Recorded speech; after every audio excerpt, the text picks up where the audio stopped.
கர்த்தருடைய பரிசுத்த நாமத்துக்கு மகிமை உண்டாவதாக. Glory be to the holy name of the Lord. ஏசாயா தீர்க்கதரிசன புஸ்தகம் 51ஆம் அதிகாரம் 2ஆம் வசனம்.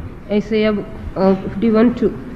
கர்த்தருடைய பரிசுத்த நாமத்துக்கு மகிமை உண்டாவதாக. Glory be to the holy name of the Lord. ஏசாயா தீர்க்கதரிசி பல காரியங்களை சொல்லி வரும் பொழுது உங்கள் தகப்பனாகிய ஆபிரகாமையும் உங்களை பெற்ற சாராளையும் நோக்கி பாருங்கள் என்று சொல்லுகிறார். When Isaiah prophet was saying many things, he said, look unto Abraham your father and to Sarai that bare you. ஒரு தேவனுடைய பிள்ளை பல காரியங்களை இந்த உலகத்தில் நோக்கி பார்க்க வேண்டியது இருக்கிறது. A child of God should look unto various things in the world. வேதமும் சொல்லுகிறது பல காரியங்களை நோக்கி பார்க்க. The scripture also says you have to look into various things. சில காரியங்களை நினைத்து பார்க்கும்படியாக ஆண்டவர் சொல்லுகிறார். God says we have to remember something.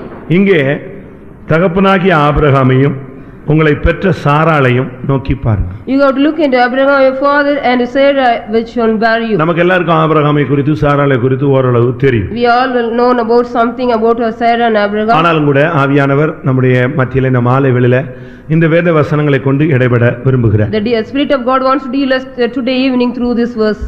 Abraham முதலாவது ஆபிராம் என்று அழைக்கப்பட்டார். Abraham was called first of all Abraham. அதற்கு பின்பு கர்த்தர் அவனை சந்தித்து அவனுடைய வாழ்க்கையை மாற்றும் பொழுது அவன் ஆபிரகாம் என்று அழைக்கப்படுகிறான். When after that when God met him and changed his life, he was called as Abraham. அவனுடைய வாழ்க்கையை நாம் ஒரு விசை சிந்தித்து நாம் திரும்பி பார்க்க வேண்டும். We have to meditate and turn his life now. முதலாவது ஆபிராம் என்று அழைக்கப்பட்டான். First of all he was called as Abraham. Abram என்று சொன்னால் தகப்பன். Abraham means father. அப்படின்னு அர்த்தம். It's a meaning. இல்லாவிட்டால் ஒரு மரியாதைக்குரிய தகப்பன் அர்த்தம். Or a honorable or respectful person. உயர்வான ஒரு தகப்பன். A high father. ஆபிரகாம் என்று சொன்னால் Abraham means திரள் ஜாதிகளின் தகப்பன் என்று. The father of many people. இந்த ரெண்டுக்குள்ள வித்தியாசம் என்ன? What is the difference between these two? ஒன்று தகப்பன். One is father. அவனை அப்படியே பேரை மாத்துறார். He is changing his name as it is. எப்படி ஞானஸ்நானத்துல நம்ம சிலருக்கு பேரை மாற்றுகிறோமோ as we change the name in the baptism some. அதுபோல அவருடைய பெயர் ஆபிராம் என்கிற தன்மையிலிருந்து ஆபிரகாம் என்று மாறுது. His name was also changed from the nature Abraham to Abraham. அப்படினா இந்த ரெண்டுக்கும் உள்ள வித்தியாசம் என்ன? What is the difference between these two then? ஒன்று தகப்பன், மற்றொன்று எல்லாருக்கும் தகப்பன். One is the father, another one is the father of all people. இன்றைக்கு நாம் பூமியில பார்க்கும் பொழுது when we see in the world today अनेक பெற்றோர்களை நாம் பார்க்கிறோம். we can see many parents here. அவர்களுக்கு தங்களுடைய பிள்ளைகளை குறித்து ஒரு பெரிய பாரம் இருக்கும். They are having a great burden about their own children. தங்களுடைய பிள்ளைகளை மற்றவங்க அடிச்சிட்டா மற்ற பிள்ளைகளை அடிச்சிட்டா இவங்க போய் அடிச்சிடுவாங்க. If the children are beaten by other children, they will go and beat other children. இது வந்து ஒரு தகப்பனுடைய ஒரு தாயினுடைய சுபாவம். This is a nature of a father or mother. ஆனால் திரள் ஜாதிகளின் தகப்பன்ங்கிறது வித்தியாசமான ஒரு அனுபவம். But as an experience of a father of multitude is different. அதனுடைய அர்த்தம் என்ன? What is the meaning of that? எல்லா பிள்ளைகளையும் தன்னுடைய பிள்ளைகள் போல பாவிப்பார். He has to use all children as his own children. இன்னைக்கு எத்தனை பேருக்கு இந்த அனுபவம் வந்திருக்கும்? How many of you are having such kind of experience? நாம் இன்னும் தகப்பனாய் தாயாய் இருப்பதை விட எல்லாருக்கும் தகப்பனாய் தாயாய் இருப்பது நல்லது. It is good we have to be the father and mother of all children than to only some children. ஒருவேளை ரட்சிக்கப்படுறதுக்கு முன்னால நமக்குள்ள நாம நம்முடைய பிள்ளைகள் என் பிள்ளைகள் என்கிற ஒரு தனித்துவம் இருந்திருக்கலாம். We might have had a nature before we save we are myself, my children, my husband and everything. ஆனால் ரட்சிக்கப்பட்ட பின்பு எல்லாரையும் குறித்த ஒரு பரந்த மனப்பான்மை நமக்கு வர வேண்டும். After we are saved we need a generous mind about everybody. சுயநலம் போய் பொதுநலம் வர வேண்டியது அவசியம். It is necessary we have to the selfishness should go. எல்லாரையுமே தன்னுடைய சொந்த பிள்ளைகளாக நீ பாவிக்க. You have to think everybody as your own children. மற்ற பிள்ளைகளையும் உங்களுடைய பிள்ளைகளை போல உங்களால பாவிக்க முடிகிறதா? Can you think other children as your own children? அப்படியானால் இன்னும் நீங்க சரியான விதத்துல மனம் திரும்பலன்னு அர்த்தம். If not so you have not repented well. இல்லாவிட்டால் சரியான விதத்துல ரட்சிக்கப்படலன்னு அர்த்தம். Or it is not you are not saved well. ஒருவேளை தகப்பனா மாறி இருக்கலாம். You may be a father. ஆனால் நீ ஆபிரகாமாய் மாறவில்லை. But you should change as an Abraham. அப்படினால் நம்முடைய சிந்தையில பிதாவின் சிந்தை அவசியம். In our minds we need the father's mind. பிதாவின் சிந்தைன உடனே அது ஊழியர்களுக்குரியது என்று நீங்கள் எடுத்து விட கூடாது. We don't think the mind of father is only for the servants of God. விசுவாசி தான் ஊழியக்காரனா மாறறான். And the believer is changing into a servant of God. அப்படிதானே? Is it so? டைரக்டா யாராவது ஊழியக்காரங்க மாறறாங்களா?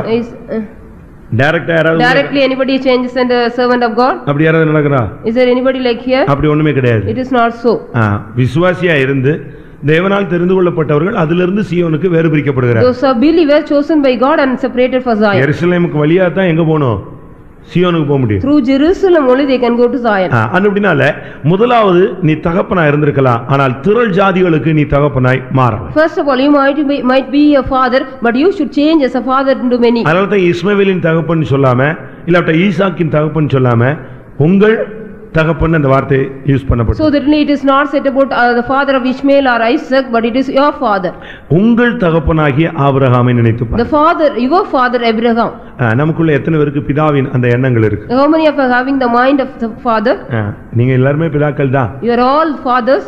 உங்களுக்கு பிள்ளைகள் இருக்கு. You are having children. பேர பிள்ளைகள் இருக்கு. You are having grandchildren. ஆனா இன்னும் நம்முடைய மைண்ட்ல நம்ம திரள் ஜாதிகளுக்கு ஆபிரகாமாய் மாறி இருக்கிறோமா? Have we changed as Abraham in our mind? ஒரு பிள்ளை அடிச்ச உடனே நம்ம பிள்ளை அடிச்சிட்டானா நமக்கு என்ன கோவம் வருது? How much we get angry if a child beat our child? ஆனா அடிச்சது யாரு? Who did beat it? நல்லா விசாரிச்சு பாத்தீங்கன்னா ஃபர்ஸ்ட் உங்க பிள்ளை தான் அடிச்சிருக்கும். First of all, your child might have beaten. ஆனா நம்ம பாக்கும்போது யார் அடிச்சிட்டு இருப்பா? But when we see who will be beating, அவன் அடிச்சிட்டு இருப்பான். Even the other child will be beating. ஆனா நாம போன உடனே அப்படி திரும்பி பாப்போம், யார் இல்லன்னா உடனே அடிச்சிடுவோம். When we go there and stand there, nobody was there, means we will beat her. அப்ப நாம் இன்னும் ஆபிரகாமா தான் இருக்கோம். Till we are Abraham. அண்ணா ஆபிரகாமா என்ன செய்யல? மாறல. We not changed into Abraham. பிதா என்று சொன்னால் முதலாவது மன்னிப்பவர். Father means one who forgives. உங்கள் பிதா உங்கள் தப்பிதங்களை மன்னிப்பது போல நீங்களும் மற்றவருடைய தப்பிதங்களை மன்னியுங்கள். As your father forgive your trespasses, you also forgive others. தகப்பனாய் மாறினதுன்னா சும்மா குழந்தை பெற்றது அல்ல, உன்னுடைய சிந்தையில மன்னிக்கிற தன்மை வரணும். You in your mind you have to get the mind of forgiving others in your. உலக பிரகாரமா சரீர வளர்ச்சி வந்தா தகப்பனா மாறிடலாம். If you get a bodily growth in the world, we become a father. ஆனா கிறிஸ்துவுக்குள்ள நீ தகப்பனா மாறணும்னா மன்னிக்கிற சிந்தை வரணும். But if you want to be a father in Christ, you should need the mind of forgiving others. யாருக்கு மன்னிக்க முடியும்? Who can forgive others? சகிக்கிறவனுக்கு தான் என்ன செய்ய முடியும்? மன்னிக்க முடியும். Only I can bear, those people can forgive others. சகித்தல் எப்படி வரும்? How can we get the bearing others? அன்பு சகலத்தையும் சகிக்கும். Love beareth all things. அப்படினால ஒவ்வொன்றிலுமே ஒவ்வொரு தெளிவான வாய்ப்பு இருக்கிறது. In each and everything there is a clear chance. நாம் தகப்பனாய் மாற வேண்டும். We have to change into a father. ஆபிரகாமை நோக்கி பாருங்கன்னா ஆபிரகாம் லைஃபை பார்த்துட்டு போறது இல்ல, ஆபிரகாமும் நாமும் எப்படி இருக்கோம்னு பார்த்துட்டு போணும். We have to look into Abraham, is not to look into the life of Abraham, but we have to change into Abraham. ஆபிரகாம் நித்தியத்துல எந்த இடத்துக்கு போறாரு? Where in the eternity Abraham went? புதிய வானம். In the new heaven. நாம எங்க போறோம்? Where we are going to be? புதிய எருசலேம் இல்லாவிட்டால் Zion. The new Jerusalem or Zion. அப்போ எபிரேயர் 11 என்ன சொல்லுகிறது? What Hebrews 11th chapter says? அவர்கள் நம்மை அல்லாமல் பூரணராக இல்லை, அவர்களை காட்டிலும் நமக்கு விசேஷமானது ஒன்றை தேவன் நியமித்தார். God has appointed a special thing for us. We are not more than perfect. எபிரேயர் 11:40. போதுமா? அப்ப நாம் அவர்களை விட மேன்மையா போணும்னா நாம் அவர்களை விட வாழ்ந்து காட்ட வேண்டியது அவசியம். If we want to go better for them, we have to live better.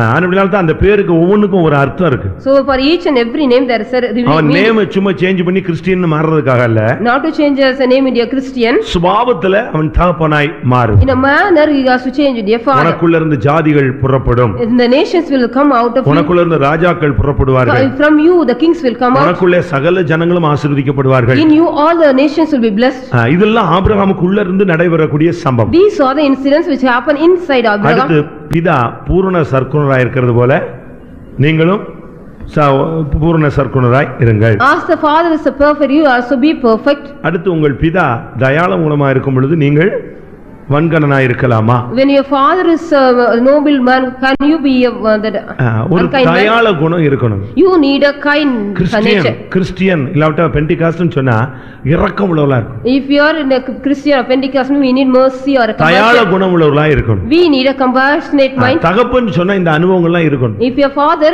he should have all these experiences. ஒரு பொருளை வாங்குறீங்க, பிள்ளைங்க பாத்துறதுக்குள்ள நீங்க சாப்பிடணும்னு நினைப்பீங்களா? Do you want to eat things when you buy without knowing your children? அப்படி யாரும் சாப்பிடுவீங்களா? Did anyone eat like that? அப்படி யாரும் சாப்பிடுறது இல்ல. Do anyone eat? அப்படி சாப்பிட்டா அவன் பயங்கரமான சுயநலவாதி. If he eat means he is a selfish man. உடனே அதை தன்னுடைய பிள்ளைகளுக்குன்னு எடுத்து வைக்கிறார். He is taking for their children for that. இதுதான் ஒரு தாய் ஒரு தகப்பனுடைய சுபாவம். This is the nature of a father or mother. அதுபோல ஒரு பிதா எப்பொழுதுமே தயாள குணமுள்ளவனா இருக்கணும். As wise a father should be always a compassionate mind. உங்கள் தகப்பனாகிய ஆபிரகாம். Your father Abraham. ஆபிரகாமுடைய சுபாவங்கள்ல சில காரியங்களை நாம் இன்னைக்கு சிந்திக்க வேண்டும். We are going to meditate some natures or characters வேதம் of Abraham. சொல்லுகிறது அவனை நோக்கி பார். The scripture says look unto him. ஆபிரகாமை என்ன செய்யணுமா? நோக்கி பார்க்கணும். We have to look unto Abraham. ஆபிரகாமை பார்த்தா என்ன? If you see look unto Abraham, what is there? gigantic figure-ஆ? He is a gigantic figure. இல்ல ரொம்ப மோசமான குள்ளமான ஒரு ஆளா? Is he a short man? அப்படி அல்ல. It is not so. அவனுடைய தன்மைகள் அவனுடைய வாழ்க்கை எப்படி அமைந்தது என்பதை நோக்கி பார். We have to see the nature, how his life was set. ஒரு மனிதன் என்று சொல்லும் பொழுது குறைகளும் இருக்கும் நிறைவும் இருக்கும். If when we say about a man, he may be having some lackness and fullness also. தெய்வீகம் என்பது குறைவும் நிறைவும் இருந்துகிட்டே இருக்கும். காலங்கள் போக போக நிறைவுள்ளவனாய் மாறுவது. In the divine nature means he will be having lackness and fullness. When the times went on, he will get the perfect. ஒரே நாள்ல பெர்ஃபெக்ஷன் ஆகிறது இல்ல. Not only one day you will get the perfection. Christian life வந்து ஒரு growth உள்ளது. In the Christian life has a growth. அதுதான் அது வளர்ச்சி உள்ளதுன்னு பார்க்கிறோம். So we see it has a growth. அந்த கிறிஸ்துவின் நிறைவான வளர்ச்சிக்கு தக்கதாக நாம் வளரும்படி. To grow according to the perfect nature of Christ. நீங்கள் வளரும்படின்னு பேதுருல வாசிக்கிறோம். You have to grow, we read in Peter. ஒவ்வொரு நாளும் நாம் ஒரு வளர்ச்சியை பெற்றுக்கொள்ளணும். Each and every day we have to get a growth. அப்படி போகும் பொழுது சில நேரங்கள்ல சூழ்நிலைகள்ல தோல்விகள் வரலாம். When we go time, sometimes we may get a failure in circumstances. அதே சூழ்நிலை அடுத்து வரும்போது நீ ஜெயிச்சிருக்கணும். In the same circumstances comes again, you have to overcome. ஒரு பிள்ளை அட்டெம்ப்ட் ஆயிட்டா, A child has an attempt. இல்ல அரியர்ஸ் வச்சிட்டான்னு If he வெச்சுக்கங்க. has an arrear, நெக்ஸ்ட் இதுல அவன் என்ன செய்யணும்? அதை கம்ப்ளீட் பண்ணிடணும். in the next examination he has to complete it. அதை ஒரு 4 வருஷத்துக்கு சேர்த்து வச்சுட்டு சுத்த கூடாது. He should not gather it for 4 years and roam. அப்போ நீ அது என்னைக்கு முடிக்கிறியோ அது வரைக்கும் உனக்கு பேர் என்னது? தோல்வி உள்ளவன் தான் பேர். When you finish it till that time you are a failure. அதுபோல உன்னுடைய வாழ்க்கையில் என்னைக்கு தோல்வி வந்துச்சோ அடுத்த சூழ்நிலை வரும்பொழுது நீ ஜெயிச்சிரணும். The next situation you have to overcome whenever you get a situation failure. இப்ப தெய்வீக சுகத்துல நிக்க முடியல. You can't stand in the divine healing. அடுத்த டிவைன் ஹீலிங்க்கு ஒரு போராட்டம் வரும்பொழுது நீ என்ன செய்யணும்? நிக்கணும். When you get a struggle for the other divine healing, you have to stand for it. ஒரு நேரத்துல நீ பாவத்தை ஜெயிக்க முடியல. One time you cannot overcome the sin. அடுத்த ட்ரிப் நீ என்ன செய்யணும்? The next time what you have to சாகற வரைக்கும் போராட்டம்ன்றனா ஒண்ணுமே பிரயோஜனம் கிடையாது. It is no use of till your death there is struggle. முதலாவது First of all, ஆதியாகமம் 12 முதலாம் வசனம். Genesis 12:1. இதான் ஃபர்ஸ்ட் அவன்ட தேவன் பேசுகிற வார்த்தை. This is the word God talked to him first. இதுதான் அவன் லைஃப்லயே முதல் ஆண்டவருடைய சத்தத்தை கேட்கக்கூடிய ஒரு time. This is the time he heard the word of God first in his life. அதுக்கு முன்னால ஆண்டவர் அவன்ட பேசவே கிடையாது. Before that God did not talk to him. First அவன்ட பேசுறதே ஆண்டவர் இந்த இடம்தான். In this place only God talked to him first. அப்படி நீ போனால், if you go, நான் உன்னை என்ன செய்வேன்? ஆசீர்வதிப்பேன். I'll bless you. உன் பெயரை பெருமைப்படுத்துவேன். I'll make your name great. நீ ஆசீர்வாதமாய் இருப்பாய். You'll be blessed. அப்ப முதல்ல அவன்ட்ட பேசினது என்ன? What God talked to him first. 3 காரியத்தை விடணும்னாரு. You have to leave 3 things. பெண்டிகாஸ்ட்ல வந்த உடனே ஃபர்ஸ்ட் விட வேண்டியது 3. இதுக்கு ஒரு தனி பிரசங்கம் நான் டைம் கிடைக்கும்போது பேசுறேன். If I get a chance I'll give you a separate preaching. ஆண்டவர் அனுமதித்தால் பேசலாம். If God allows I'll tell you. வாசிங்க மறுபடி. Read again. ஆபிரகாமை நோக்கி நீ உன் தேசத்தையும் உன் இனத்தையும் உன் தகப்பனுடைய வீட்டையும் 3 காரியம். There are 3 things. உன் தேசம், your country, அடுத்து உன் இனம், your kindred, மூணாவது thirdly தகப்பன் வீடு, the father's house. இந்த மூணையும் நீ கிளியரா கட் பண்ணிட்டீனா உனக்கு என்ன கிடைக்கும்? உன்னை பெரிய ஜாதியாக்குவேன், உன்னை ஆசீர்வதிப்பேன், உன்னை பெருக பண்ணுவேன், நீ ஆசீர்வாதமா இருப்பாய். If you clear these 3 things and cut it, you will become a blessed and great nation. இதுதான் அவன்ட்ட ஆண்டவர் பேசின முதல் வார்த்தை. This is the first word God talked to him. என் மகனே நான் உன்னை கைவிடுவதில்லை, நான் உன் கூடயே இருக்கிறேன் இப்படிலாம் சொல்லவே இல்லை. God did not talk, my son I will not forget you but I will not leave you. First சொன்னாரு உன் தேசத்தை நீ விடணும். First of all you have to leave your country. இரண்டாவது உன் ஜாதியை விடணும். Secondly you have to leave your kindred. மூன்றாவது thirdly உன் தகப்பன் வீட்டை விடணும். the father's house. இந்த 3 காரியத்தையும் நீ விடணும். The 3 things you have to leave it. தேசம் என்று சொல்லும் பொழுது when we say about the country, அதுல இங்கிலீஷ்ல என்ன இருக்கு? கண்ட்ரி என்ன இருக்கு? country. உன்னுடைய தேசம்ங்கிறது முதலாவது மொழியாக எடுப்போம். It may be your language first. நம்முடைய தேசத்துல 72 லாங்குவேஜ் இருக்கு. In our country there are 72 இல்ல கலாச்சாரம் எடுப்போம். but we can take the ஒவ்வொரு நாட்டுக்கும் உள்ள பழக்க வழக்கங்கள், culture of each and every country. First இத விட்டு நீ வெளிய வரணும். First of all you have to come out of this. எங்க ஊர்ல நாங்க இப்படி தான் பழகி இருக்கோம் அப்படிலாம் நீ பேச முடியாது. You can't talk I have practiced in my land like this. இங்க பாத்தீங்கன்னா சவுத்துல வர ரொம்ப ஸ்டைலா ரொம்ப மரியாதை இருக்கும். In the south side we get more respect. North போக போக என்ன இருக்காது தமிழ்ல? மரியாதை இருக்காது. If you go to north side, we will not get any more எல்லாம் respect. நீ வா போங்கிற லெவலுக்கு வந்துரும். They will talk with you and come here and go. மரியாதையே இல்லாம போகும். Without any respect, they will இங்க talk. வரும்போது கொஞ்சம் மரியாதை கூடும், இன்னும் போற இடத்துல மோசமா போகும். If you come here, there will be more respect. முதலாவது தேசத்தை பழக்க வழக்கங்களை நீ விடணும். First of all, you got to leave away your culture, character. தெய்வீகமான பழக்க வழக்கங்கள் தான் உனக்கு வரணும். You need only the divine culture. ஒவ்வொரு நாட்டுக்கும் உள்ள பழக்க வழக்கங்களை நீ கொண்டு வரக்கூடாது. You should not bring each and every country's culture. நீ எங்க இருந்தாலும் சரி. Wherever you are. இப்ப நம்ம பிள்ளைங்க எல்லாம் ஃபாரின் போன உடனே ஸ்டைல் மாறிடுதே. If our children are going Madras போன உடனே Dress மாத்திடுறாங்க. If our children are going to father, even in Madras they are changing their dress. Bangalore போன உடனே நம்ம பிள்ளைங்களே ஜீன்ஸ் போடுறாங்க. Our children are going to Bangalore and even the girls are wearing jeans pants. அப்ப இங்க இருந்து இவ்வளவு தூரம் போறதுக்குள்ளே நீ மாறிட்ட. இனி நீ ஃபாரின் போனேன்னா உன்னை எங்க தேடி கண்டுபிடிக்கிறது விசுவாசியே இல்ல நீ. How can we find out if you go to abroad, you are here even changing. தேசத்தை நீ விடணும். You have to leave out ஒவ்வொரு தேசத்துக்கு இருக்கிற பழக்க வழக்கத்தை நீ என்ன செய்யணும்? விடணும். You have to leave out the culture of each and every country. இரண்டாவது ஜாதி. Secondly, then kindred. உன் இனத்தையும் நீ விட்டு விட வேண்டும். You have to leave away your kindred. நீ இனத்தை விடாததுக்கு விட்டதுக்கெல்லாம் பல காரணங்கள் பல எக்ஸ்பீரியன்ஸ்லாம் நீங்க வச்சிருப்பீங்க. You may have some experiences and reason for not leaving a kindred. ஆனா பைபிள் சொல்லுது விடணும் தான். But the Bible says you have to leave out. அதை விட்டவங்க நல்லவங்க எத்தனையோ பேர் ஆசீர்வதிக்கப்பட்டவர்களாக இருக்கிறார். Many of those who are left out, they are blessed and well. Abraham திருப்பி போய் தான் வீட்ல தான பொண்ணு எடுத்தான்னு உங்களுக்கு பிரசங்கம் தெரியும். You know the message about Abraham again went back to his house and எதுக்காக சொன்னா? Why he said? அதுக்கு ரீசன் என்ன? What was the reason for that? வேற யாருமே தேவன் தெரிந்து கொண்ட சந்ததியில அங்க கானான்ல கிடையாது. Nobody was in Canaan, God was chosen. இந்த குரூப் எங்க இருக்கு? Where was this group? எகிப்துல இருக்கு. They were in Egypt. அதுக்கு எலியாசர் கேக்குறான், ஒரு சான்ஸ் கிடைச்சா ஒருவேளை பொண்ணை பார்க்கணும்னு ஒரு எதிர்பார்ப்பு வந்துச்சுன்னா பையனை அங்க கூட்டி போலாமா? Shall I take my son there if I want to see? அப்படி ஒரு கல்யாணமே வேண்டாம், என் பையனை எங்க கொண்டு போக கூடாது, அந்த எகிப்துல என் சந்ததி கால் வைக்க கூடாது. Don't take my son then, in Egypt my children should not have my இனத்தை விட்டான். You have to leave away your kindred. Abraham அதை விட்டான். Abraham left that. மூன்றாவது, thirdly, குடும்ப வாழ்க்கைக்கு தகப்பன் வீட்டை விடணும். In the father's house you have to leave out. ஆணும் சரி பெண்ணும் சரி. The male or female. இது பெண்ணுக்கு சொல்லப்பட்ட வார்த்தையா ஆணுக்கு சொல்லப்பட்ட வார்த்தையா? To whom it was said? யாருக்கு சொன்னாரு? To whom this word was said? ஆபிரகாமை பார்த்து சொன்னார், உன் தகப்பன் வீட்டை நீ விட்டு. Seeing Abraham, he said you have to leave out your father's house. எங்க அம்மா வீடுன்னு சொல்லி தானே இவ்வளவு பிரச்சனை. You are saying going on saying my mother's house, mother house and அம்மா வீட விடுன்னு தான் சொல்றார். God says you have to leave out your mother. தன் தகப்பனையும் தாயையும் விட்டு பிரிந்து தன் புருஷனோடு இணைந்திரு. You leave away his father and mother and தன் தகப்பனையும் தாயை விட்டு தன் மனைவியோடு இசைந்திரு. Cleave to his wife. இதுதான் தேவனுடைய திட்டம். This is the plan of God. இத நீ இழுக்கி பிடிக்கிறதுனால தான் கட்டாயிரு. Because you try to it is cutting. அதுக்காக கூட்டு குடும்பம் தவறுன்னு நான் சொல்ல வரல. I'm not saying the joint family is wrong for that. தேவைப்படும் பொழுது நாம் விலகி இருப்பது மரியாதை. That is respect. Whenever you are needed you have to separate. அழகா சொல்லிருக்க, உன் தகப்பன் வீட்டை என்ன செய், நீ மறந்துரு, நான் உன்னை ஆசீர்வதிப்பேன். You forget your father's house, I will bless you. 45 சங்கீதமா? It is 44. அங்க சீயோன் குமாரத்திக்கு சொல்லக்கூடிய வார்த்தை என்ன? It is a word of God. குமாரத்தி குமார் சியோன் இல்ல, சாதாரண குமாரத்தி தானே? நல்லது.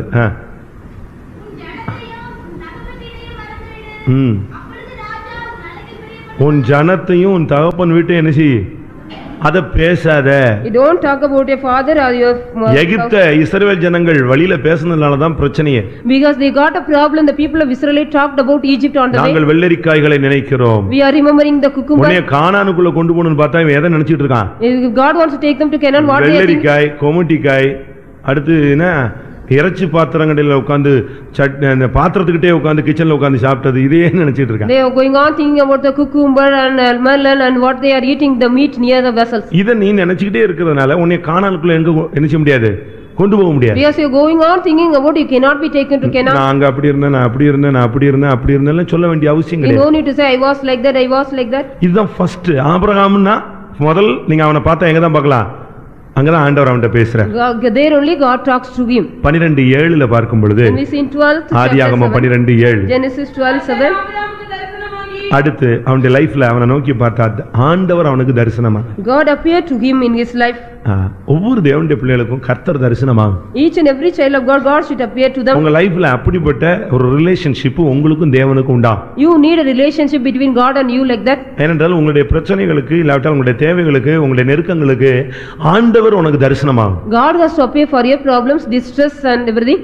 தரிசனங்கிறது முக்கியமானது. The vision is very important for you. ஆவிக்குரியவர்களுக்கு ஆண்டவர் நிச்சயமா தரிசனமாவார். For the spiritual people, God will appear to them. நீ வீட்ல இருந்தாலும் சரி, சர்ச்சில் இருந்தாலும் சரி, நீ எங்க இருந்தாலும் சரி, கர்த்தர் உனக்கு சில காரியங்களை பேசிட்டே இருப்பார். God will be going on talking to you wherever you are, at your house or in the church.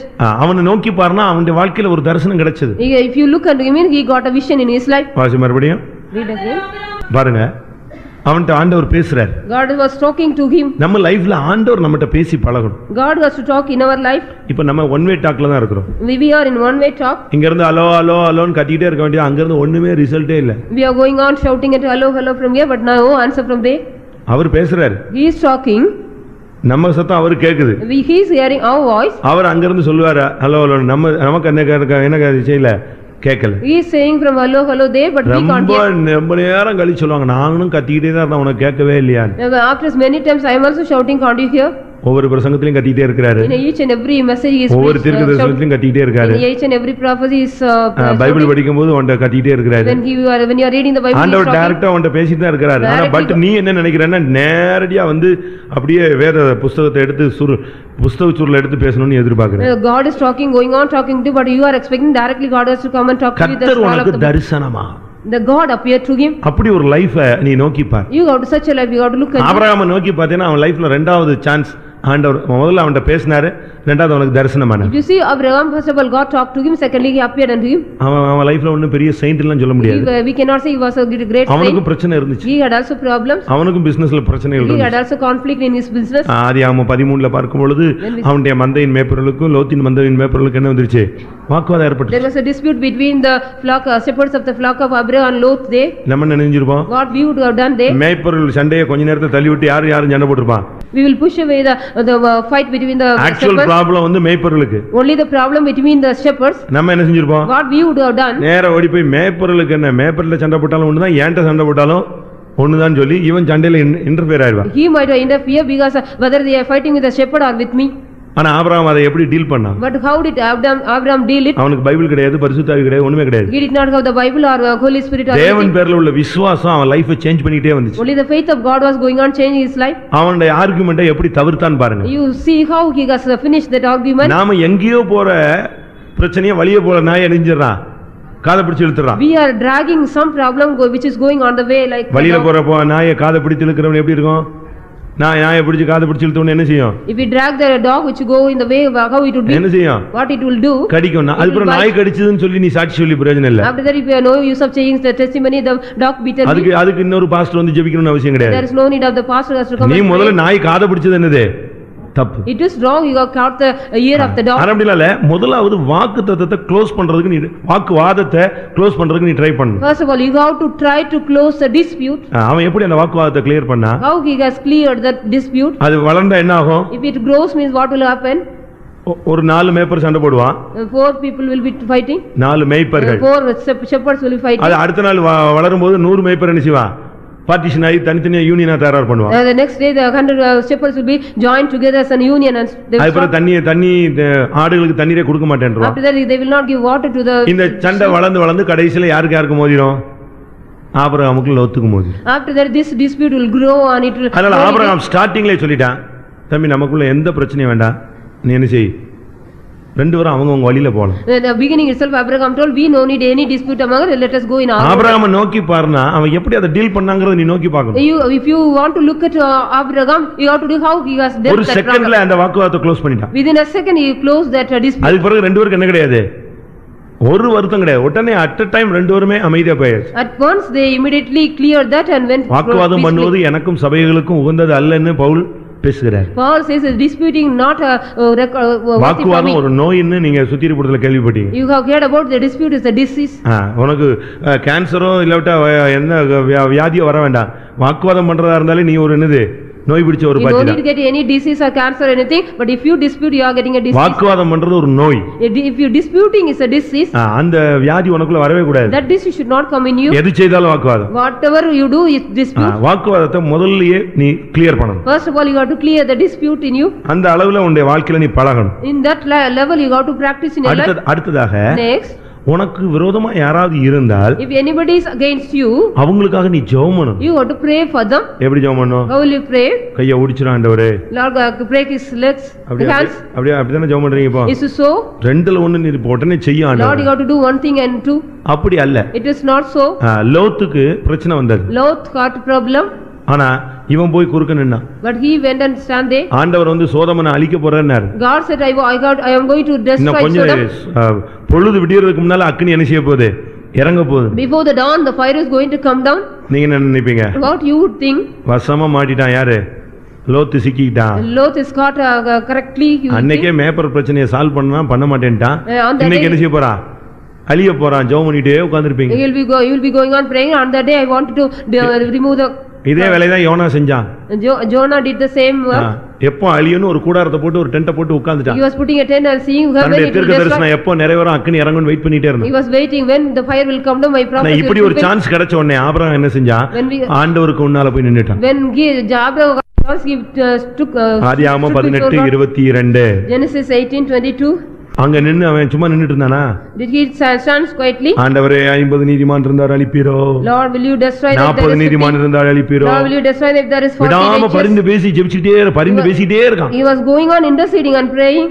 உன்னுடைய பகைஞர்களுக்காக நீ பரிந்து பேச வேண்டும். If for your enemies you have to intercede. அவன் கெட்டு போனா யாருக்கு நஷ்டம்? If he is spoiled means for it is whom it is lost. இன்னொரு பகுதியில பார்க்கும் பொழுது If you see in another view, ஆதியாகமம் 14:14ல பார்க்கும் பொழுது Genesis 14:14, அங்க லோத்து சோதோமின் அந்த ராஜா மற்ற எல்லாருமே பிடிபட்டு போய் விட்டார். All the kings and everybody were caught there. எல்லாரும் அடிமைகளாக மாறுற நேரம். When all people were entangled and become slaves. Abraham தான் உடனே போய் அந்த யுத்தத்தை செய்து லோத்தையும் அந்த சோதோமின் ராஜா எல்லா ராஜா என்ன செய்தான்? மீட்டெடுத்தான். Abraham only did the war immediately and redeemed all the kings. அவனுக்கு ஒரு பிரச்சனைனா இவனால இருக்க முடியல. If he got a problem, he couldn't be quiet. மற்றவங்களுக்கு பிரச்சனைனா நீ உட்கார்ந்து ஜெபத்துல போராடணும். If others having problem, you got to sit and pray in your. ஜெபத்திலேயே யுத்தம் பண்ணணும். You got to fight in your. ஒருவேளை டைரக்டா ஸ்பாட்ல போய் உன்னால செய்ய முடியல. If you go to the spot and do directly. ஆனா ஜெபத்துல நீ நிற்க வேண்டும். But you got to stand the prayer. ஆதியாகமம் 26:4ல பார்க்கும் பொழுது Genesis 26:4. ஆபிரகாம் என் சொல்லுக்கு கீழ்ப்படிந்தான்னு சொல்றான். Abraham obeyed my voice. It is said. பாருங்க, ஆபிரகாம் என் சொல்லுக்கு கீழ்ப்படிந்தான். Abraham obeyed my voice. ஒவ்வொரு தேவனுடைய பிள்ளைகளும் கர்த்தருடைய வார்த்தைக்கு கீழ்ப்படியணும். Each child of God should obey the voice of God. எத்தனை பேர் கர்த்தருடைய வார்த்தைக்கு கீழ்ப்படிறீங்க? How many are obeying the voice of God? எத்தனை பேர் கீழ்ப்படிற அந்த சிந்தை இருக்கு? How many are obeying the voice of God? எத்தனை தடவை ஆண்டவர் உங்கள்ட்ட பேசி இருப்பார்? How many times God has talked with you? ஒவ்வொரு நாளும் கர்த்தர் ஒவ்வொரு மனுஷனோடும் பேசத்தான் விரும்புகிறார். God wants to talk each day with each ஒவ்வொரு நாளும் பகலின் குளிர்ச்சியான நேரத்துல கர்த்தர் அந்த மனுஷனை சந்திக்க முடியாததான் விரும்புகிறார். God wants to meet the man in the cool of the day every day. Daily ஒவ்வொரு விசுவாசியும் ஊழியக்காரனையும் சந்திக்கிறதுக்கு அவர் காலையிலேயே ஆயத்தம். God is ready in the morning himself to meet each and every காலையிலோடு அவர் என்ன செய்கிறார்? எழுப்புகிறார். Every morning he is waking me up. என் செவிகளை என்ன செய்கிறார்? திறக்கிறார். He is opening my ears. Morning அந்த வேலையை அவர் செய்ய ஆரம்பிச்சார். Early morning he is doing that work. அதனால ஒவ்வொரு நாளும் டெய்லி கர்த்தர் ஜனத்தோடு பேச விரும்புகிறார். God wants to talk with the people every day. நாம எப்படி கீழ்ப்படிறோமா? Are we obeying? ஒரு 2 நாள் கீழ்ப்படிவாங்க. Only for 2 days we will obey. அதுக்கு பிறகு After that இப்ப கர்த்தர் எழுப்புறதுக்கு பதிலா அலாரம் எழுப்புதுன்னு வெச்சுக்கோங்க. alarm is waking up instead of God waking up.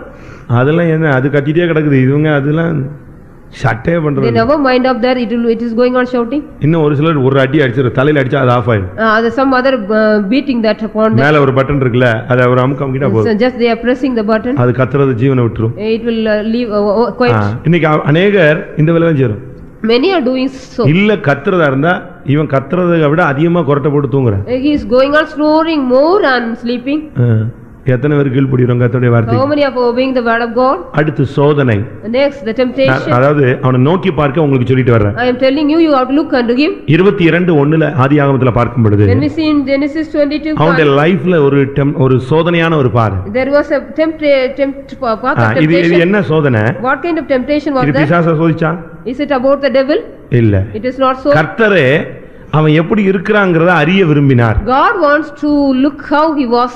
அது அறிய விரும்பும் பொழுது அது ஒரு பெரிய விஷப்பரிச்சை மாதிரி ஆயிடுச்சு. It was like a very great test. வேற என்ன டெஸ்ட் வச்சாலும் நம்ம எல்லாம் நெஞ்சிரலாம், வின் பண்ணிரலாம். Whatever other test we kept, we will win. நான் ஒரு இடத்துல இருக்கும்போது ஒரு விசுவாசியை பார்த்து கேட்டேன். When I was in a place, I asked one believer, Abraham சொன்ன மாதிரி பிள்ளையை பலியிடுன்னு ஆண்டவர் சொன்னா என்ன செய்வேன்? what will you do if God asks you to offer your child as he told to Abraham? ஆண்டவர்னு டைரக்டா கரெக்டா சொல்லிட்டாருன்னா கொன்றுவேன். If God himself says, I will direct kill it. ஆண்டவர் தான் சொல்றாருன்னா எனக்கு என்ன செய்யணும்? கன்ஃபார்ம் ஆகணும், நான் செய்வேன். If it is confirmed, God says, I will kill. ஆபிரகாமுக்கு கன்ஃபார்ம் இருந்துச்சு. Abraham had a confirmation. ஆண்டவர்ட்ட பழகுனனால கரெக்ட்டா அவர் சொன்ன உடனே பரட்டு போய்டான். When he got a practice with God, when God said, he started. அந்த சோதனை தான் அவனை தெய்வீகமா மாற்றினது. The temptation made him as a divine man. அந்த சோதனைக்கு பிறகு தான் ஆண்டவர் சொன்னார், நான் உன்னை அறிந்திருக்கிறேன். After that temptation only God knows, I know you. அது வரைக்கும் யாரு? After that, before that, ஆபிரகாம தெரியும். he know God, தரிசனம் கிடைக்கும்போது ஆண்டவர் தெரியும், அவன்கிட்ட பேசினாரு, இதெல்லாம் இருக்கு. எல்லாம் முடிஞ்ச பிறகு அந்த கத்தியை ஓங்கும் பொழுது தான் சொல்றாரு, நான் உன்னை அறிந்திருக்கிறேன். I know about you, God said. தீர்க்கதரிசனம் சொன்னவங்கள தெரியாதுன்றாரு. God said, those who பிசாசு துரத்துனவங்க தெரியாதுன்றாரு. those who cast away the devils, they did not. அற்புதங்களை செய்தவங்கள தெரியாதுன்றாரு. God said, I know, do not know. அவங்க எல்லாம் சொன்னாங்க, உம்முடைய நாமத்தில தான் இதை செஞ்சோன்னு கேட்ட பொழுது நான் உங்களை When they said, in your name we have did everything, but he said, I do not know. கத்தியை வச்சு வெட்றதுக்கு ரெடியான உடனே ஆண்டவர் சொன்னார், நான் இப்பொழுது உன்னை அறிந்திருக்கிறேன். When he started to cut him with a knife, then I know about you now. அதாவது ஆபிரகாம தெரியும், ஆனா இப்ப ஆபிரகாம் எப்படி தெரியும்? என்னை விசுவாசிக்கிறவன்னு தெரியும். And now I know you are believing me. என்னை பத்தி உங்களுக்கு ஓரளவு தெரியும். Do you know about me? கேட்டா ஒரு 3 மாசம் சொல்லுவீங்க. You will say only 3 months. என்ன அதிகபட்சமா சொன்னா என்ன 2 வருஷம் சொல்லுவீங்க. 2 years you may say. சென்னையில உள்ளவங்களை கேட்டா 22 வருஷமா தெரியுமா? If you ask the Chennai people, they will say for 22 years. தூத்துக்குடியில உள்ளவங்களை கேட்டா என்ன எத்தனை கூட வருஷம் தெரியுமா? If you ask the Tuticorin people, they will say. அதாவது ஆண்டவரோடு நம்ம எவ்வளவு நெருங்கி வர்றோமோ அவ்வளவுக்கு அளவு தேவன் நம்மை அறிகிறார். God knows about as much as close we come. நீ யாருன்னு ஆண்டவர் பார்க்க விரும்புகிறார். God wants to see whom are you. நீ வாயில தான் வார்த்தையில தான் இருக்கியா, செயல்ல இருக்கிறியா? Are you in the only the words, or are you in the deeds? சும்மா ஆண்டவரே அல்லேலூயா அல்லேலூயான்னு சொல்றியா, இல்ல உண்மையாவே நீ அன்பு கூர்றாயா? Simply are you saying only hallelujah or law, or the truly are loving? பேதுரு எல்லாரும் ஒரு நாள் நான் நிப்பேன் அப்படி இப்படிலாம் பேசினதெல்லாம் என்னது? வாய் தான். Only through the mouth Peter talked, everybody run, I will stand for you. அவர் சொன்னார், இன்னைக்கு சேவல் கூறுறதுக்கு முன்னால நாளை காலையிலக்குள்ள 24 ஹவர்ஸ்க்குள்ள நீ என்ன செஞ்சிருவ? 24 ஹவர்ஸ் கூட இல்ல, 12 ஹவர்ஸ் தான். அதுக்குள்ள நீ என்ன செய்வாய்? 3 தரம். Before the cock crow, within 12 hours you will deny me thrice. ஆனா மறுபடியும் அவன் நேசிக்கிறேன்னு சொன்ன பொழுதுதான் அவனுக்கு ஊழியம் கிடைச்சு. After that God he said, I love you, then he got the ministry. ஆபிரகாமை நோக்கி பாருங்க. So look unto Abraham. அவன் எப்படி அந்த வாக்குவாதத்தை டீல் பண்ணா? How did he deal that? அவனால எப்படி ஜாதி ஜனத்தெல்லாம் விட முடிஞ்சது? How can he leave all the country? அவன்கிட்ட எப்படி ஆண்டவர் பேசினாரு? How did God talk to him? அவனுக்கு எப்படி தரிசனமானாரு? How did he appear to him? அவன் மத்தவங்களுக்காக எப்படி தேவ சமூகத்துல நின்னா? How did he stand in the presence of God for others? மத்தவங்களுக்காக எப்படி தேவ சமூகத்துல யுத்தம் பண்ணா? How did he fight in the presence of God எவ்விதமாய் சோதனையை ஜெயித்தான்? How did he overcome the temptation? எவ்விதமாய் கீழ்ப்படிந்தான்? How did he obey? இதத்தான் ஆண்டவர் நோக்கி பாருன்னு சொல்றார். That only God says we got to look unto him. அடுத்து யாரை நோக்கி பார்க்க சொல்றாரு? Next, to whom we got to look unto? யாரு? உங்களை பெற்ற சாராளை நோக்கி பாரு. Sarah that bare you. சரி, ஆபிரகாமுக்கு எத்தனை மனைவி? How many wives had Abraham? எத்தனைன்னு சொல்லுங்க. You say how many? 3ன்னு சொல்றவங்க கை வைதுங்க. Those who say 3 raise your hands. 4ன்னு சொல்றவங்க கை வைதுங்க. Those who say 4 raise your hands. இந்த மனைவி இல்லையா? அவர் என்ன ஊழியக்காரர் ஆயிட்டாரா? 2 பேர்னு சொல்றவங்க கை வைதுங்க பார்க்கலாம். Those who say 2 wives raise your hands. எல்லாத்துக்கும் ஓட்டு இருக்கு. For everything there is vote. கல்யாணமே ஆகலன்னா கூட அதுக்கும் ஆமா கல்யாணமே ஆகல அப்படின்றீங்க. ஆக்சுவலா எத்தனை மனைவி? How many wives he had? ஆபிரகாமுக்கு எத்தனை மனைவி? How many wives he had Abraham? சொல்லுங்க, நீங்களே சொல்லுங்க. How many wives Abraham had? எல்லாருக்கும் டவுட், எங்கயாவது புதுசா யாராவது பிடிச்சிட்டு வந்துருவாரோன்னு.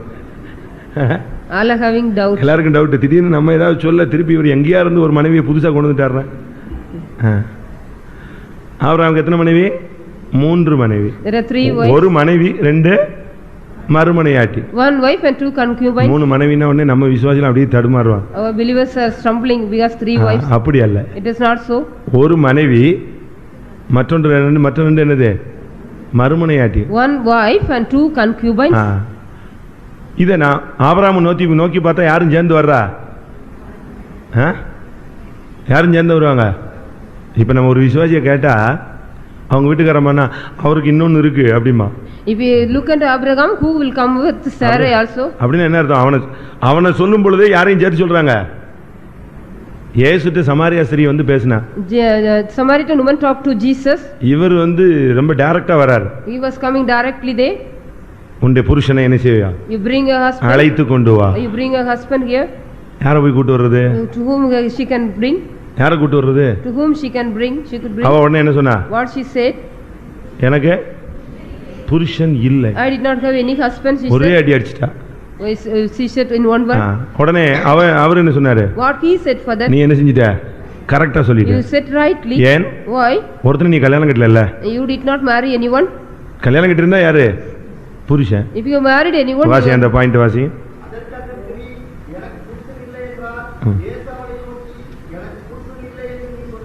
கரெக்ட்.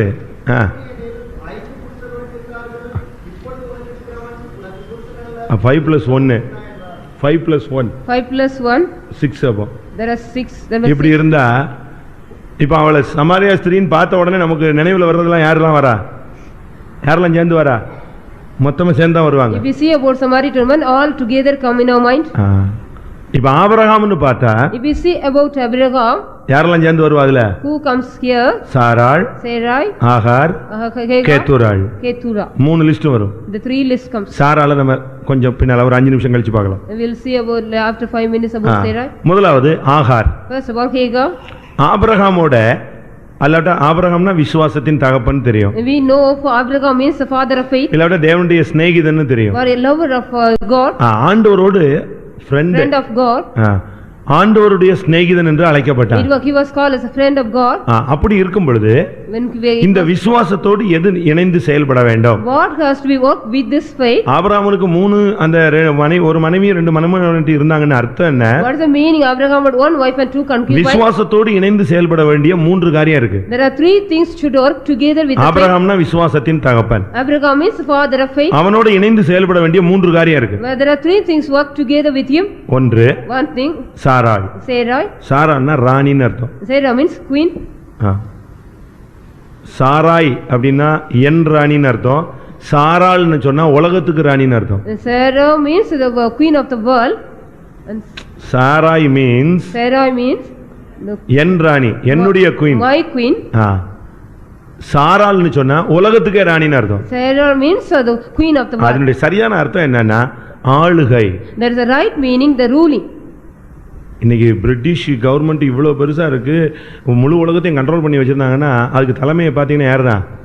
விக்டோரியா மகாராணி. Who is the head of the British kingdom? Victoria Queen. ஆபிரகாமுடைய லைஃப்ல சாராள் இருந்தான்னு சொன்னா விசுவாசம் மட்டும் இருந்தா போதாது, விசுவாசம் ஆளுகை செய்யணும், கண்ட்ரோல் பண்ணணும் மொத்தத்தையும். The faith should control something. எல்லாவற்றையுமே சம்திங்ல எல்லாத்தையும். The faith should control all things. எல்லா விசுவாசம் வந்து சும்மா செத்து போனதா இருக்க கூடாது, எல்லாவற்றையும் ஆளுகை செய்து கண்ட்ரோல் பண்ணக்கூடியதா இருக்கணும். The faith should not be a dead one, it should control everything. விசுவாசம் செயல் இல்லாமல் போனால் அது பேர் என்னது?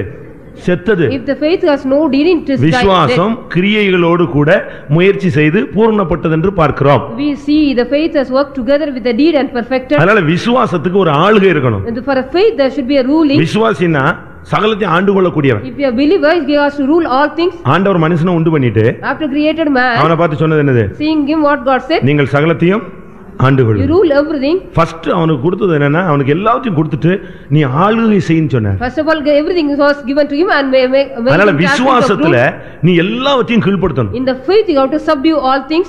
அப்பதான் விசுவாசம் செயல்படுகிறது. Then the faith is working. இரண்டாவது secondly ஆகார். Hagar.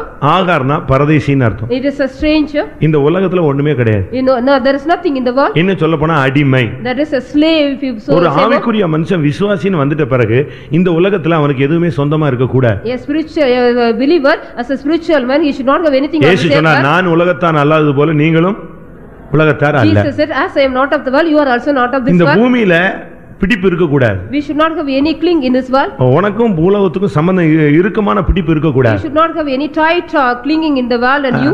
உன்னை அந்த புவி வந்து உன்னை இழுக்க கூடாது. The gravity should not pull you. அதனால பரதேசின்னு சொன்னா ஒண்ணுமே கிடையாது. If you are a stranger, you don't have anything. இந்த அடிமையை துரத்தி விட்டா எங்க போறேன்னா எங்கேயோ போறேன்னு தான் சொன்னா. If that slave was chastened, where were you? கர்த்தருடைய தூதன் வந்து கேக்குறான், நீ எங்க இருந்து வருகிறாய்? எங்க The angel of God was asking, where are you coming Result from and என்ன? where are you going? Result என்ன? What was the result? நான் வந்துட்டேன், பட் எங்க போறேன்னு நினைச்சாது தெரியாது. I came out, but I do not know where I am going.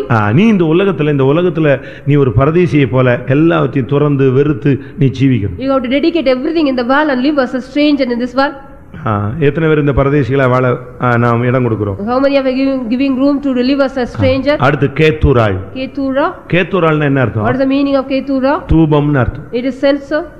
ஒரு தேவனுடைய பிள்ளை விசுவாசம், அடுத்த ஆளுகை, அடுத்து இந்த உலகத்துல ஒண்ணுமே வேண்டான்னு சொல்லி வாழ்கிற வாழ்க்கை, அடுத்ததாக ஒரு தேவனுடைய பிள்ளை ஜெபிக்கக்கூடியவனா இருக்கும். The next, a child of God should pray after living as a faithful man. எப்பொழுதும் உனக்குள்ள இருந்து ஒரு தூபம் எழும்பிட்டே இருக்கும். Every time the censer should be going on, coming. கேத்துராளை அவன் மண்முனியாட்டியா வச்சிருந்தான்னு சொன்னா அதனுடைய அர்த்தம் அவனுக்கு சைடுல எப்பொழுதும் ஜெப வாழ்க்கை இருந்துட்டே இருந்துச்சு. If he had Ketura as a concubine in the side, he had a prayerful life every time. நம்முடைய லைஃப்ல கேத்துராள் எப்பொழுதும் இருக்கணும். In our life, Ketura should be in with us. காலையில இருக்கணும், In the morning, சாயங்காலம் இருக்கணும், in the evening. ஒவ்வொரு நேரமும் அந்த தூபம் நமக்குள்ள வந்துட்டே இருக்கணும். Each and every time the censer should be. யாத்ராகமம் 30ஆம் அதிகாரம் 7ஆம் Exodus 37.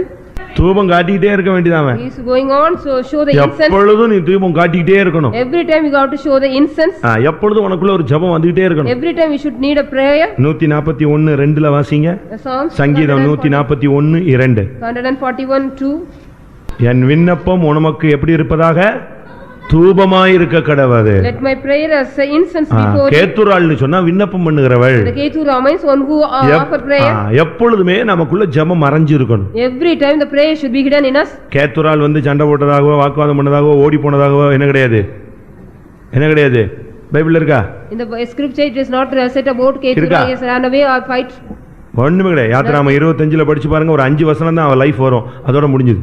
Only 5 verses in Genesis. இது எதை காண்பிக்கிறது? What does it show? ஜெபம் எப்பொழுதும் உனக்குள்ள மறைஞ்சு இருக்கணும். The prayer should always hidden in you. ஆனா அவ தான் அதிகமான பிள்ளையை பெற்றெடுத்தவள். She only did bear many children. ஆகாருக்கு ஒரே பையன். Hagar had only one child. அடுத்து சாராளுக்கு ஒரே பையன். Sarah also had only one. ஆனா கேத்துராளுக்கு மட்டும் தான் 5-6 பிள்ளைங்க. Ketura had only 5 or 6 children. 6 பிள்ளைகளை பெற்றது யார்தான்? Who did bear 6 children? கேத்துராள் தான். Ketura only did. உன் லைஃப்ல மாற்றம் வரணும், தெய்வீகம் உருவாகணும்னு சொன்னா ஜெபம் இருந்துட்டே இருக்கணும். You need a prayer if there is a change in your life. கேத்துராள் ஓடி போனதாக இல்லையா பைபிள்ல? Is Ketura did run away? ஆனா ஆகார் நின்னுட்டா. But Hagar what she did? ஓடி போயிட்டு வந்தா. She ran away and. இது எதை காண்பிக்கிறது? What does it show? நமக்குள்ள இந்த பரதேசி வாழ்க்கை சில நேரத்துல ரொம்ப எழுப்புதலா வந்துருது, சில நேரத்துல நெஞ்சிருது, நம்மளை விட்டு போயிடுது. The life of stranger it goes out sometime. சில நேரம் பார்த்தீங்கன்னா உலகமே வேண்டாம், அப்படியே சாமியார் மாதிரி சுத்துறது, திடீர்னு பார்த்தா உலகத்துக்குள்ளேயே மூழ்கிறான். Sometimes we see is like a stranger, like a samya. நம்ம விட்டு ஓடும் பொழுது when the nature we are slave to God should run away from us. நமக்குள்ள யார் உருவாகுறா? Who is forming us?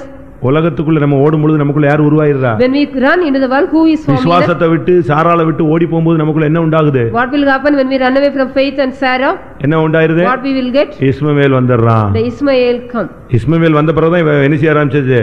வீட்டை விட்டுலாம் ஆபிரகாம் விசுவாசத்தை விட்டு ஓடுனது, ஆளுகை விட்டு ஓடுனதுக்கெல்லாம் ரீசன் யார் வந்துட்டான்னு அர்த்தம்? இஸ்மவேல் வந்துட்டான். Ismael came, after that only she ran away from faith and everything. அப்படினால நம்முடைய ஜீவியத்துல தெய்வீகம் எப்பொழுதும் நிலைத்திருக்கணும், ஓடி போய் கூடாது. We should not run away from us, so the divine should always ஜெபிக்கும் பொழுது when we pray நமக்கு இந்த உலகத்துல எல்லாமே கிடைக்கும். We will get everything in the world. வாசிங்க. Read ஆதியாகமம் 25:5. 25:5. இல்ல அதுக்கு மேல உள்ள வசனம். இங்க ஆபிரகாம் தன்னுடைய மறுமனையாட்டியின் பிள்ளைக்கு என்ன கொடுத்தான்? நன்கொடைகளை கொடுத்தான். Abraham gave to the sons of the concubines. இது எதை காண்பிக்கிறது? What does it show? நீ இந்த உலகத்துல ஜெபிச்சினா இந்த உலகத்துல உனக்கு gift வந்துட்டே இருக்கும். If you pray in the world, you will get gifts. உனக்கு நீ ஆண்டவர் நன்மைகளை கொடுத்துட்டே இருப்பார். God will be going on giving the good. உன்னுடைய தேவைகளை சந்திச்சிட்டே இருப்பார். God will meet all your needs. நீ ஜெபம் இல்லனா இந்த உலகத்துல உனக்கு ஒண்ணுமே கிடைக்காது. If you don't have prayer, you will not get anything in the world. கடைசியாக At last, உங்களை பெற்ற சாராளை நோக்கி பாருங்க. Look unto Sarah which you bear. ஒரு தேவனுடைய பிள்ளையை நாம் நோக்கி பார்க்கும் பொழுது, when we look into a child of God, சாராளை நோக்கி பார்க்கும் பொழுது, when we look into Sarah now, ஒரு வித்தியாசமான செயல்பாடு உள்ள ஒரு பெண். there is a different nature that அவள்ட்ட நல்லது இருக்கு, கெட்டது இருக்கு. She got good and evil. But ஆனா ஆண்டவர் அவளை அட்ஜஸ்ட் பண்ணி தான் ஆபிரகாமை போய் சொன்னார். Abraham asked to God asked to Abraham to adjust with her. எல்லா விஷயத்திலயும் ஆண்டவர் அட்ஜஸ்ட் பண்ணி நீ போன்னு சொல்லிட்டே இருந்தார். In everything you have to adjust with her, God said. அதுக்கு என்ன reason? What was the reason for that? அவளுக்குள்ள இருந்தான சில முக்கியமான சுபாவங்கள். Some important characters she got in. அவ வந்து திடீர்னு ரொம்ப rough ஆயிடுவா. Sometimes she will be more rough. அப்படிதானே? Is it so? ஆபிரகாமுக்கு ஆகாரம் ஏற்படுத்தி கொடுத்தது யாரு? Who appointed Sarah. Sarah to Abraham? இது அவளுடைய தவறா? இது அவளுடைய தவறு. It was her mistake. ஆனா தேவனுடைய பகுதியில் அது தவறோ சரியா நம்ம பேச முடியாது. We cannot talk in the sight of God whether it is but இந்த wrong or தொழில் right. யார் செய்யக்கூடாது? But who should not do this? சாரா செய்யக்கூடாது. Sarah should not do this. நம்முடைய ஜீவியத்துல நாம் ரொம்ப கவனமா இருக்கணும். In our life we should be very careful. நம்முடைய ஸ்தானத்துல இன்னொரு ஆளை என்ன செய்யக்கூடாது? அனுமதிக்க கூடாது. We should not allow any man in our state. இவளுக்குள்ள ஒரு ஆளுகை இருந்தது. She had a ruling in her. இவன் நினைச்சத கிளியரா கண்ட்ரோல் பண்ணி போயிட்டே இருப்பா. She will be controlling whatever she thinks. உன்னால உன்னுடைய சரீரத்தை கண்ட்ரோல் பண்ண முடியுதா? Can you control your body? உன்னுடைய வாழ்க்கையை கண்ட்ரோல் பண்ண Can you முடியுதா? control your life? உன்னுடைய பரிசுத்த ஜீவியத்தை உன்னால கண்ட்ரோல் பண்ணி Can you போக control முடியுதா? your holy life? அவளுடைய வாழ்க்கையில கடினம் இருந்தது. In her life there was hardness. ஆதியாகமம் 16ஆம் அதிகாரம் 6ஆம் வசனம். In Genesis 16:6. அவளை எப்படி நடத்திட்டா? ரொம்ப ரஃபா கொண்டு போனா. Sarah dealt hardly with her. ஆபிரகாமே சொல்லிட்டான், அவளை நீ என்ன செய், அவ உன் கண்ட்ரோல்ல இருக்கா, நீ என்னனாலும் பண்ணிக்கோ. She is under your control, you do it whatever you want. மறுபடியும் அந்த வார்த்தை வாசி. ஆபிரகாம் உன் கைக்குள் இருக்கிறாய். She is in thy hand. உன் கண்ட்ரோல்ல எல்லாமே இருக்கணும். Everything should be in your custody. உன்னுடைய லைஃப், உன்னுடைய பரிசுத்தம், உன்னுடைய விசுவாசம் எல்லாமே உன்னுடைய கண்ட்ரோல்ல இருந்து செயல்படணும். Your life, your holiness and your faith should be under your control. உன்னுடைய கண்ட்ரோல்ல விட்டு போக கூடாது. It should not go out of your control. அந்த கண்ட்ரோல்ல விட்டு போகும்போது தான் எல்லாமே பிரச்சனை. If it go out of your control, everything that is problem. டிரைவருடைய கண்ட்ரோல்ல விட்டு வண்டி போயிடுச்சுனா என்ன ஆகும்? If the vehicle go out of the control of driver, what will happen? அவ்வளவுதான், accident. There will be an accident. அதுபோல The same way ஆபிரகாம் சொன்னா அவ உன் கண்ட்ரோல்ல இருக்கறா. Abraham said she is under your control. உடனே அவ என்ன செஞ்சிட்டா? டைட் பண்ண ஆரம்பிச்சிட்டா. Immediately she started tightening. Reason என்ன? What was the reason for that? இவள் அற்பமா எண்ணினாள். She counted her least. மற்றவங்கள அற்பமா என்ற சுபாவத்தை இவ டைட் பண்ண ஆரம்பிச்சிட்டா. She was tightening the character which was counting முதல்ல others நீ least. உன்னை நீயே கண்ட்ரோல் பண்ணணும். First of all, you have to control yourself. உனக்குள்ள மற்றவங்க எல்லாம் ரொம்ப அசால்ட்டா என்ற சுபாவத்தை நீ கட்டுப்படுத்தணும். You have to control yourself, thinking others as very least. நான் சண்டே உங்களுக்கு ஒரு ஃபாரின் போன ஒரு ஆளை பத்தி உங்களுக்கு சொன்னேன். Sunday I got told about a man went abroad. அவன் செத்து போயிட்டான்னு உங்களுக்கு சொன்னேன். You know, I told you that he was also died. அவன் உயிரோட இருக்கும்போது ஒரு statement கொடுத்திருக்கான். While he was living, he gave என்னுடைய சொந்தக்காரங்கள் எல்லாம் நான் வீட்டு வாசல்ல போடுற செருப்பா தான் நெஞ்சிருக்கேன், மைண்ட்ல வச்சிருக்கானே. I have kept all my relatives as a chapel which I keep in my wardrobe. மற்றவங்களை அவன் எந்த லெவல்ல வச்சிருக்கான்னு பாருங்க. You think how he kept. Bible என்ன சொல்லுது? ஒருவர் உங்களிலும் மேன்மை உள்ளவர்களா என்ன? Count others as honorable than you. உன்னை விட அவனை டாப்பா தான் நீ எண்ணிக்கணுமே தவிர உன்னை விட அவனை அற்பமா எண்ணிக்க கூடாது. என்ன கூட? You should not count others as least, but you have to count them. இந்த அற்பமா எண்ணுகிற சுபாவம் வந்த உடனே இவ அவளை டைட் பண்ணா, கடினமா நடந்துது. When she got the character of counting others as least, உனக்குள்ள மற்றவங்கள அற்பமா என்ற சுபாவம் வந்தா நீ அதை கடினப்படுத்தி அதை கண்டிப்புப்படுத்தி அதை வெளியே துரத்தணும். You have to make it hard it and send it out if you get a least thinking about others as least. ஆதியாகமம் 21:10 பார்க்கும் பொழுது Genesis 21:10 பரியாசம் அவளுக்கு பிடிக்கவே பிடிக்காது. She did not like the mocking. அவனை துரத்துன்னு சொல்றான். You have to cast away her. பரியாசம் பண்றான், இவனை என் வீட்ல வைக்க முடியாது. I cannot keep him at home. பரியாசத்தின் ஆவியை உனக்குள்ள வைக்கவே கூடாது. You should not keep the spirit of mocking in you. பரியாசத்தின் ஆவி உனக்குள்ள வந்துச்சுன்னு சொன்னா உன்னுடைய வாழ்க்கையில தோல்வியை நீ சந்திக்கிற. You are meeting the failure in your life if the spirit of mocking comes in you. 1 பேதுரு 3:6 படி பார்க்கும் பொழுது according to 1 Peter 3:6 முதலாம் பேதுரு 3:6 பார்க்கும் பொழுது 1 Peter 3:6 when we ரொம்ப மரியாதையா பேசுற ஒரு ஆள். there is a man who speaks very தன்னுடைய புருஷனை எப்படி பேசினாளா? How she talked? அவனை எப்படி யார் சொல்றது? இப்படி who can say like that? நம்ம வீட்ல எத்தனை பேர் இப்படி எல்லாம் பேசுறோம்? In our house how many are talking like this? உடனே சொல்லுவீங்க அது பழைய ஏற்பாடு, இது புதிய ஏற்பாடு. It is Old Testament, this is New Testament. அவர் புதியவனம் போறாரு. இல்ல அவ புதியவனம் தான் போறா. நம்ம எங்க போறோம்? She went to the New Jerusalem. Now we are going to New Jerusalem. ஆனா நம்ம மரியாதை எல்லாம் எப்படி இருக்கு? How is our respect? நம்ம எத்தனை பேர் மரியாதை கொடுத்து பேசுறோம்? How many of you are giving respect? Tension ஆயிருச்சுனா அடுத்து என்ன பேசுறோம், யாரை பேசுறோம், யார் பக்கத்துல இருக்கான்னு தெரியாது. After we get tense, we do not know whom we are talking, how we are talking and who is nearby. அவள் தன்னுடைய கணவனை என்ன எப்படி சொன்னாளா? ஆண்டவன் என்று சொன்னார். She said her husband as Lord. அதே 3:6 பார்க்கும் பொழுது when we see in the third 6 கீழ்ப்படிதல் அவளுக்குள்ள இருந்தது. she had obedience. அதுதான் அவளுடைய அலங்காரம். It was her adorning. வாசிங்க 3:6. அவளுக்கு பிள்ளைகள் ஆகணும்னா என்ன செய்யணும்? கீழ்ப்படியணும். You have to obey if you want to become a children of God. திருவள்ளுவர்லாம் நீங்க கேள்விப்பட்டிருக்கீங்களா? Have you heard about Thiruvalluvar? கேள்விப்பட்டிருக்கீங்களா? Have you heard about him? அவர் மனைவி தெரியுமா? Do you know about his wife? யாரு? Who was his Vasuki. wife? Vasugi. இவர் திடீர்னு சாப்பிட்டு இருக்கும்போது கூப்பிட்டாராம். Suddenly he called his wife. அவ தண்ணி அரைச்சிட்டு இருந்தாளா? She was drawing water from the well. எவரும் இன்னொருத்தர் உட்கார்ந்து சாப்பிட்டுட்டு இருக்காங்க. He and another man was sitting and eating. கூப்பிட்ட உடனே ஓடி வந்துட்டா. Immediately she ran and came. இங்க வந்து அவருக்கு பரிமாறினேன். She served him. கூட உட்கார்ந்த ஆளு சாப்பிட்டு கை கழுவ எங்க போனாரு? கிணற்றடிக்கு போனாரு. The man who was eating, he went to the near the well. பக்கெட்டை காணோம். He did not see the bucket. ஆனா பட்டு கயிறுலாம் அப்படியே தொங்குது. But the rope was hanging. என்னன்னு பார்த்தா பக்கெட் பாதி கிணத்துல நிக்குது. யாருமே பிடி இல்லாம அப்படி நின்னுட்டு The இருந்தாங்க. bucket was standing in the half of the well. எதனால? Why? உன்னை கூப்பிட்ட உடனே வந்ததுனால. Because she ran away immediately, he was called. நீங்க உடனே சொல்லுங்க ஈரே இப்ப என்ன அவசரம் கம்முன்னு இருன்னு சொல்லு. You will be saying, wait, what is the urgent? இப்ப என்ன அவசரம்? What is the urgent? நான் பாத்திரம்லாம் கழுவிட்டு வரேன், அது வரைக்கும் நீ குழம்புலாம் போடாம அப்படியே உட்கார்ந்துட்டே இரு. You wait for me, let me clean the vessels and come. நம்ம கீழ்ப்படிதெல்லாம் பயங்கரமான கீழ்ப்படிதல். Our obedience are very much. நம்ம எல்லாரும் எப்படி கீழ்ப்படிறோம்? How we are all obeying? கீழ்ப்படிதல் இருக்கா? Do we have obedience? அதுதான் உங்களுக்கு அலங்காரமா இருக்க கடவுதுன்னு It சொல்லி. should be your adorning. சும்மா உட்கார்ந்து சோப்பும் ஸ்னோவும் பவுடரும் போட்டு ட்ரெஸ் பண்ணிட்டு கோயிலுக்கு வர்றது இல்ல. It is கீழ்ப்படிதலுக்கு பேர் தான் என்னது? அலங்காரம்னு சொல்லி இருக்கு. only for the obedience it is adorning. இன்னைக்கு எத்தனை பேருக்கு இந்த அனுபவம் இருக்கிறது? How many of us கடைசியாக எபிரேயர் 11:11 பார்க்கும் பொழுது at last when we see Hebrew 11 கொஞ்ச நாள் கழிச்சு அவ விசுவாசத்துல வளர்ந்து விட்டாள். after some days she be grown up in the faith. பாத்தீங்களா? விசுவாசத்தினாலே சாராளும் வாக்குத்தத்தம் பண்ணினவர் எப்படிப்பட்டவர்? உண்மையுள்ளவர் என்று எண்ணினார். After some time in faith Sarah also believed that. ஒரு காலத்துல சிரிச்சவதான். One time she laughed. உனக்கு ஒரு குமாரன் கிடைக்கும் உடனே அவன் என்ன செஞ்சாளா? நகைத்தாள். தூதன் கேட்கறான், நீ நகைச்சேன்? இல்ல இல்ல நான் நகைக்கவே இல்லைன்டா. The angel was asking, you have laughed. பொய் இருந்தது, சிரிப்பு இருந்தது, எல்லாம் இருந்தது உண்மை. It is true, she got laugh and lie. காலங்கள் வர வர ஆபிரகாமோடு வாழ்ந்து விசுவாசத்தோடு இணைந்து செயல்பட்டு அவளும் யாரா மாறிட்டா? கர்த்தர் வாக்குத்தத்தம் பண்ணினவர் உண்மையுள்ளவர் என்று விசுவாசித்தார். She also believed that God who is faithful. அதனால உங்களை பெற்ற சாராளை நோக்கி பாருங்க. So look unto Sarah who did bear you.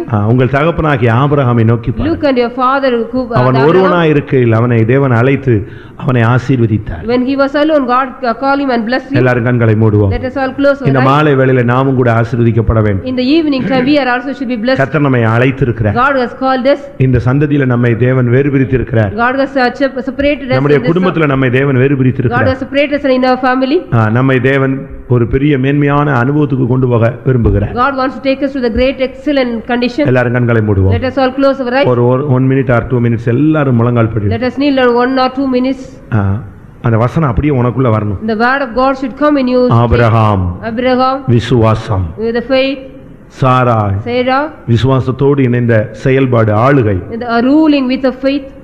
Abraham அதோடு சேர்ந்து இந்த உலகம் ஒன்று வேண்டான்னு பரதேசி வாழ்க்கை. The life which is no need anything in the world like a stranger. Abraham அந்த விசுவாசத்தோடு சேர்ந்த ஜெப வாழ்க்கை. Abraham with a faith with a prayer life. இந்த அனுபவம் உனக்குள்ள இருக்கும் பொழுது if you have this experience, உன்னுடைய வாழ்க்கை தெய்வீகமாய் மாறும். Your life will be a divine one. ஆகாரத்தை சாராள் ஏற்படுத்தி கொடுத்தார். Sarah appointed Hagar. ஆனா கேத்துரால ஆபிரகாமை ஏற்படுத்தி கொண்டார். But Abraham made Keturah. உலகம் வேண்டான்னு சொல்லுகிறது பிரசங்கத்தின் வாயிலாக உனக்கு புரியலாம். You may understand, you don't need the world through the. ஆனா ஜெப வாழ்க்கைக்கு பிரசங்கம் தேவையில்லை. நீயே அதை தேர்ந்தெடுத்து உன்னுடைய வாழ்க்கையில் அதை செயல்படுத்த வேண்டியது அவசியம். No need the preaching for the prayer, but you have to choose. உன்னை ஜெபின்னு எழுப்பி விடணும், தூக்கி விடணும், முழங்கால் போடணும் சொல்லணும் இல்ல. உன்னுடைய வாழ்க்கையில தனிப்பட்ட வாழ்க்கையில உனக்குள்ள கேத்துரால் விண்ணப்பம் இருந்து கொண்டிருக்க வேண்டும். You need the supplication of prayer in your personal life. Amen. கர்த்தருடைய வல்லமைக்காக நாம் காத்திருப்போம். Let us wait for the power of God. எல்லாரும் ஆண்டவரே இந்த வாழ்க்கையை நான் நோக்கி பார்க்கிறேன். Lord, I look unto this life. ஆபிரகாமை நான் நோக்கி பார்க்கிறேன். I look unto Abraham. சாராளை நோக்கி பார்க்கிறேன். Look into Sarah. கர்த்தாவே எனக்கு அந்த வாழ்க்கை வேண்டும் ஆண்டவரே. Lord, I need that life. விசுவாசம் எனக்கு வேண்டும். I need faith, O Lord. என்னை ஒரு திரள் ஜனங்களுக்கு தகப்பனாய் மாற்று. Lord, make me a father unto many people. என்னை ஒரு ஆளுகை உள்ளவனாய் மாற்று. Make me a man of ruling, O Lord. இந்த உலகத்துல ஒண்ணு வேண்டாம் என்று சொல்லக்கூடிய ஒரு அறிக்கை உள்ளவனாய் மாற்று. Lord, make me to confess no need anything in this world. எப்பொழுது எனக்குள்ள ஒரு விண்ணப்பத்தின் ஆவி கிரியை செய்து கொண்டிருக்கட்டும் ஆண்டவரே. Lord, let there be a supplication of spirit working in me always. ஆமென். எத்தனை பேருக்கு அந்த அனுபவம் வேணும்? How many of you are needing that experience? கிருபையின் ஆவியும் விண்ணப்பத்தின் ஆவியும் அவர்கள் மேல் ஊற்றுவேன். I'll pour out the spirit of grace and supplication. அந்நாளிலே அவர்கள் என்னை நோக்கி புலம்புவார்கள், கூக்குரலிடுவார்கள். On that day they will cry unto me and lament unto me. ஆமென். அந்த வல்லமைக்காய் காத்திருப்போம். Let us wait for that power. ஆமென். கர்த்தர் நம்மை பலப்படுத்தட்டும். Let God strengthen us.